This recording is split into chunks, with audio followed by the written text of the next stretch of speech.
Hi everyone, welcome back to our channel. Lining blouse front part ఎలా stitch చేసుకోవాలి, hands పర్ఫెక్ట్గా ఎలా stitch చేసుకోవాలి, అండ్ ఇక్కడ బ్లౌజ్కి జాయింట్ ఎలా వేసుకోవాలి అనేది ఈ వీడియోలో చూపిస్తాను. ఎక్కడ స్కిప్ చేయకుండా వీడియో అంతా చూడండి. మన ఛానల్ సబ్స్క్రైబ్ చేసుకుని వారు ఉంటే సబ్స్క్రైబ్ చేసుకోండి. మన ఛానల్లో చాలా టైలరింగ్ టిప్స్ కానీ, బ్లౌజ్ ఎలా స్టిచ్ చేసుకోవాలి, ఎలా కట్ చేసుకోవాలి వీడియోస్ ఉన్నాయండి. ఒకసారి చెక్ చేయండి. ఇలా ఫ్రంట్ పార్ట్ని కట్ చేసుకున్న తర్వాత లైనింగ్ పార్ట్ మీద వేసి హుక్స్ పట్టి, కాజా పట్టి ఎదురెదురుగా ఉందో లేదో ఒకసారి చెక్ చేసుకొని ఫోల్డ్ చేసి పక్కన పెట్టుకోవాలి. ఇప్పుడు మనం ఫ్రంట్ నెక్ దగ్గర నుండి స్టిచ్ అయితే స్టార్ట్ చేసి ఇలా గ్యాప్ లేకుండా, అంటే లైనింగ్కి మెయిన్ క్లాత్కి గ్యాప్ లేకుండా స్టిచ్ ఉండేలాగా అడ్జస్ట్ చేసుకుంటూ క్లాత్‌ని స్టిచ్ అయితే వేసుకోవాలి. స్టిచ్ కూడా 1/2 ఇంచ్ గ్యాప్‌తో వేసుకుంటే మనకి నీట్‌గా ఉంటుంది. మనం జాయింట్ వేసినప్పుడు కూడా పక్కకి వెళ్ళిపోకుండా నీట్‌గా కనిపిస్తుంది. సో, ఇలా ఎక్స్ట్రా ఉన్న పార్ట్ అంతా కూడా కట్ చేసుకోవాలి నీట్‌గా. సేమ్ లైనింగ్ ఎంతుందో అంతవరకు మాత్రమే ఉంచేసి మిగతా అంతా ఎక్స్ట్రా కట్ చేసుకోవాలి. ఈ విధంగా కట్ చేసుకున్న తర్వాత ఇప్పుడు టక్స్ అనేది వేసుకోవాలి. ఇది ఫ్రంట్ పార్ట్ మెయిన్ టక్స్ ఎలా వేస్తే ని బ్లౌజ్ పర్ఫెక్ట్‌గా వస్తుంది. ఇక్కడ నేను మెయిన్ టగ్ 2:30, 2:35 ఇంచ్ కటింగ్ వీడియోలో చూసారు కదా! అలా పెట్టాను.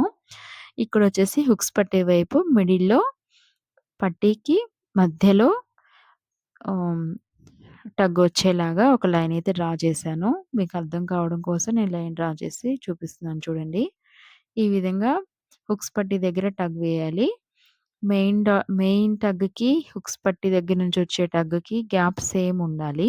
అలాగే ఆర్మ్ వైపు నుంచి వచ్చే టగ్ గూడా 3 టగ్స్‌కి కూడా గ్యాప్ అనేది సేమ్ ఉండే విధంగానే టగ్ వేయాలి. ఆర్మ్ దగ్గర నుంచి వచ్చే టగ్ అయితే పైవైపున 1/2 ఇంచు ఎండింగ్‌లో తగ్గించుకుంటూ పావించు వరకు ఎండ్ చేసేయాలి. సన్నగా వేయాలి. మెయిన్ టగ్ అనేది 2:30, 2:35 ఇంచు తీసుకుంటే ఎగ్జాక్ట్‌గా సరిపోతుంది. పఫ్ కూడా మనకి నీట్‌గా వస్తుంది. ఫ్రంట్ పార్ట్ షేప్ కూడా. ఇలా స్టిచ్ అయితే వేస్తున్నాను చూడండి. ఇక్కడ ఆర్మ్ వైపు ఉన్నది నేను ఫస్ట్ వేశాను. కానీ మెయిన్ టగ్ నుంచి ఫస్ట్ వేసుకుంటే ఇంకా ఫినిషింగ్ నీట్‌గా ఉంటుంది. ఇప్పుడు మెయిన్ టగ్ వేశాను. ఇది కూడా లెంత్ మనకి 2:30, 2:35 ఇంచ్ పెట్టాము. కరెక్ట్‌గా ఫోల్డ్ చేయంగానే ఎక్కడి వరకు ఫినిషింగ్ రావాలో కనిపిస్తుంది. ఇప్పుడు నేను హుక్స్ పట్టీ వైపు టగ్ అయితే వేశాను. ఇలా 3 టక్స్ లెంత్ గూడా మధ్యలో సేమ్ ఉంటేనే మనకి ఫ్రంట్ పార్ట్ షేప్ అనేది కరెక్ట్‌గా ఉంటుంది. చూసారా? నీట్‌గా వచ్చింది. ఇప్పుడు ఫ్రంట్ పార్ట్‌లో టక్స్ ఎంత నీట్‌గా వేస్తామో అప్పుడే మనకి షేప్ అనేది ఎగ్జాక్ట్‌గా మిడిల్‌లో ఇలా ఈక్వల్ లెంగ్త్‌లో వేసినప్పుడు మాత్రమే షేప్ కరెక్ట్‌గా వస్తుంది. ఇలా 2 సైడ్స్ కూడా జాయింట్ వేసుకొని టక్స్ వేసుకోవాలి. తర్వాత క్రాస్ బెల్ట్ కోసం తీసుకున్నాం గదా క్లాత్. ఇక్కడ నేను క్లాత్ సరిపోక వేరే క్లాత్ యాడ్ చేశాను. ఎందుకంటే థిన్‌గా ఉంటేనే మనం క్రాస్ బెల్ట్ అనేది పర్ఫెక్ట్‌గా వస్తుంది. ఈ క్రాస్ బెల్ట్ కూడా నేను లోడింగ్ వేసి చూపిస్తాను చూడండి. లోడింగ్ వేస్తే ఏమవుతుంది అంటే ఫినిషింగ్ అనేది బ్లౌజ్ ఫినిషింగ్ చాలా నీట్‌గా ఉంటుంది.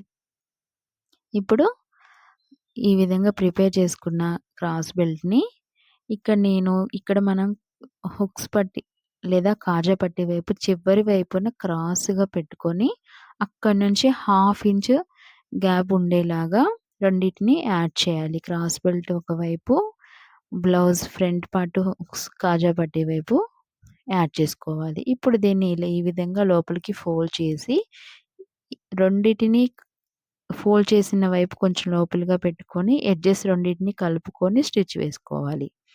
ఇలా వేసుకుంటే ఇక్కడ ఎడ్జెస్ అన్నీ కూడా లోపలికి వెళ్ళిపోయి ఇలా టర్న్ చేసుకోవాలి. తర్వాత లోపల నుంచి ఆ క్లాత్ అనేది బయటికి టర్న్ చేసుకుంటే ఖర్చులన్నీ లోపలికెళ్ళిపోతాయి. మనకి ఫినిషింగ్ అనేది నీట్‌గా ఉంటుంది. లోపల వైపు కూడా ఎటువంటి క్లాత్ లెక్క కనిపించకుండా నీట్‌గా ఉంటుంది. తర్వాత ఇలా క్రాస్ బెల్ట్ పై వైపున ఒక స్టిచ్ అయితే వేసుకోవాలి ఫినిషింగ్ కోసం.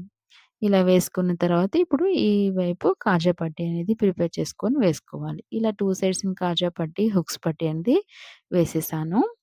ఇప్పుడు ఈ blouse back part, front part complete అయిపోయాయి. ఇప్పుడు హ్యాండ్స్ కంప్లీట్ చేద్దాం. ఇలా ఇక్కడ నేను ఎందుకని ఇలా ఫోల్డ్ చేసి స్టిచ్ వేస్తున్నాను అంటే హ్యాండ్‌కొచ్చేసి చివరి వైపున వర్క్ వచ్చింది. ఆ వర్క్ అనేది డిస్టర్బ్ అవ్వకుండా ఉండాలి అని చెప్పేసి ఇలా ఫోల్డ్ చేసి హాఫ్ ఇంచ్ లోపలికి స్టిచ్ అయితే వేస్తున్నాను. లేదు పైపింగ్ అయినా వేసుకోవచ్చు. బట్ ఇక్కడ వర్క్ అంతా కూడా స్టోన్స్‌తో ఉంది కాబట్టి వేయడానికి కుదరదు. అంత నీట్‌గా కూడా రాదు. బట్ కింద కూడా కట్ వర్క్ లాగా ఇచ్చారు. సో, పైపింగ్ కన్నా కూడా ఇలా రివర్స్ చేసి వేసుకుంటేనే స్టిచ్ అనేది లుకింగ్ కూడా నీట్‌గా ఉంటుంది. ఇప్పుడు హ్యాండ్ అంతా కూడా హాఫ్ ఇంచ్ గ్యాప్ ఉండేలాగా సేమ్ క్లాత్‌ని అడ్జస్ట్ చేసుకుంటూ స్టిచ్ అయితే వేసుకోవాలి. ఎక్స్ట్రా ఉన్న క్లాత్‌నంతా కూడా కట్ చేసేసుకోవాలి. ఇలా కట్ చేసుకున్న తర్వాత 2 హ్యాండ్స్ కూడా ఇలానే ప్రిపేర్ చేసుకోవాలి. ఇలా ప్రిపేర్ చేసుకున్న తర్వాత ఇప్పుడు బ్యాక్ పార్ట్ ఉంటుంది గదా! ఆ బ్యాక్ పార్ట్‌ని ఇలా తీసుకొని దాని పై వైపున ఫ్రంట్ పార్ట్‌ని తీసుకొని ఇక్కడ కాజా పట్టీకి ఎంత మనకి మెజర్‌మెంట్ ఇచ్చిన బ్లౌజ్‌కి ఎంత వరకు అయితే నెక్ ఉంది, మనం స్టిచ్ చేసింది ఎంతవరకు వచ్చిందో ఒకసారి చెక్ చేసుకొని, అక్కడ డాట్ అయితే పెట్టేసుకొని, హాఫ్ ఇంచ్ ఉందా, ఎక్స్ట్రా ఉందా చూసుకొని ఒకసారి స్టిచ్ వేసుకోవాలి. ఎందుకంటే ఒక్కొక్కసారి క్లాత్ సాగిపోతుంది. అప్పుడు ఎక్స్ట్రా అనేది వస్తుంది. అలానే మనం హాఫ్ ఇంచ్ గ్యాప్‌లో స్టిచ్ వేసాము అంటే ఫ్రంట్ పార్ట్ అనేది డీప్ ఎక్కువవుతుంది. సో, ఒకసారి చెక్ చేసుకొని తర్వాత స్టిచ్ అయితే వేసుకోవాలి. ఇప్పుడు ఆపోజిట్ వైపు ఉంచేసి హ్యాండ్ అనేది జాయిన్ చేసుకోవాలి. హ్యాండ్ ఇప్పుడు మనం ఫ్రంట్ పార్ట్ లోతు ఎటువైపు ఉందో ఒకసారి చెక్ చేసుకొని, ఫ్రంట్ ఎలా వస్తుందనేది చూసుకున్న తర్వాత, ఇలా అడుగు వైపున హ్యాండ్ పెట్టి నేనైతే ఇలానే యాడ్ చేస్తానండి హ్యాండ్‌ని. మిడిల్ నుంచి స్టార్ట్ చేస్తాను యాడ్ చేయడం హాఫ్ ఇంచ్ గ్యాప్‌లో ఇలా.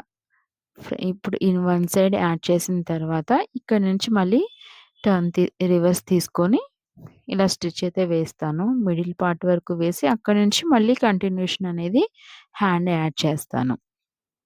ఈ విధంగా చేసుకుంటే మనకి పర్ఫెక్ట్‌గా అంటే మిడిల్ నుంచి హ్యాండ్ ఎంత వరకు ఉందో అంతవరకు ఎగ్జాక్ట్‌గా హ్యాండ్ అనేది సెట్ అవుతుంది. సో, ఇలా వేసిన తర్వాత ఇక్కడ నేను డబుల్ స్టిచ్ వేస్తున్నాను. ఇలా డబల్ స్టిచ్ వేయాలి కంపల్సరీ. అదే స్టిచ్ మీద డబల్ స్టిచ్ అనేది వస్తేనే నీట్‌గా ఉంటుంది బ్లౌజ్ ఫినిషింగ్ కూడా. ఇలా వేసిన తర్వాత 2 సైడ్స్ కూడా అలానే హ్యాండ్స్ యాడ్ చేసుకోవాలి. ఇంకొక సైడ్ కూడా. ఇప్పుడు నేను ఇక్కడ జాయింట్ అనేది ఎలా వేయాలి అనేది చూపిస్తున్నాను. హ్యాండ్ కూడా కరెక్ట్‌గా షోల్డర్ దగ్గర నుంచి మనం సమానంగా ఉందో లేదో ఒకసారి చెక్ చేసుకొని వీడియోలో చూపిస్తున్న విధంగా హ్యాండ్‌ని పెట్టుకోవాలి. ఇప్పుడు మనకి మెజర్‌మెంట్ బ్లౌజ్ ఇచ్చారు కదా! ఆ బ్లౌజ్‌ని ఆర్మ్ ఎంత వరకు ఉంది, హ్యాండ్ లూజ్ ఎంత వరకు వస్తుంది చెక్ చేసుకోవాలి. అదే మెజర్‌మెంట్ ఇస్తేను టేప్‌తో మనం ఎంతవరకు లూజ్ ఉందో హ్యాండ్ లూజ్ అంత మెజర్ చేసుకొని, ఆర్మ్ కూడా ఎంత లూజ్ ఉందో అంత మెజర్ చేసుకోవాలి. ఈ విధంగా బిగినర్స్ అయితే ఒక లైన్ డ్రా చేసుకొని ఆర్మ్ వరకు ఒక స్టిచ్ అయితే వేసుకోవాలి. ఇప్పుడు హ్యాండ్ లూజ్, ఆర్మ్ స్టిచ్ వేసాం గదా! ఇప్పుడు బ్యాక్ సైడు లూజ్ ఎంతుందో ఒకసారి చెక్ చేసుకొని 2 సైడ్స్ కూడా అక్కడ ఒక డాట్ అయితే పెట్టుకోవాలి. ఇది హుక్స్ పట్టీ వైపు కాబట్టి హుక్స్ పట్టీ వైపు బెల్ట్ ఎంత ఉందో ఒకసారి చెక్ చేసుకొని అక్కడ కూడా ఒక పాయింట్ పెట్టుకొని స్టిచ్ అయితే ఇలా స్ట్రెయిట్‌గా రావాలి. స్టిచ్ మనం వేసినప్పుడు ఎంత నీట్‌గా వేస్తామో ఫినిషింగ్ అంత నీట్‌గా వస్తుంది. ఇప్పుడు ఇక్కడ 3 సార్లు స్టిచ్ చేసుకోవాలి. 3 స్టిచెస్ వచ్చేలాగా మాత్రమే వేసుకోవాలి. అంతకంటే ఎక్కువ వేయకూడదు. నీట్‌గా ఉండదు. ఇలా 2 సైడ్స్ కూడా జాయిన్ చేసుకోవాలి. ఇక్కడ నేను పైపింగ్ వేశాను. పైపింగ్ వేసిన వీడియో మీకు ఆల్రెడీ పోస్ట్ చేశాను. ఒకసారి ఛానల్‌లో ఉంటుంది చెక్ చేయండి. ఈ విధంగా నీట్‌గా మనం బ్లౌజ్‌నైతే ఈజీగా స్టిచ్ చేసుకోవచ్చు. ఎలా ఉందో లైక్ చేయండి.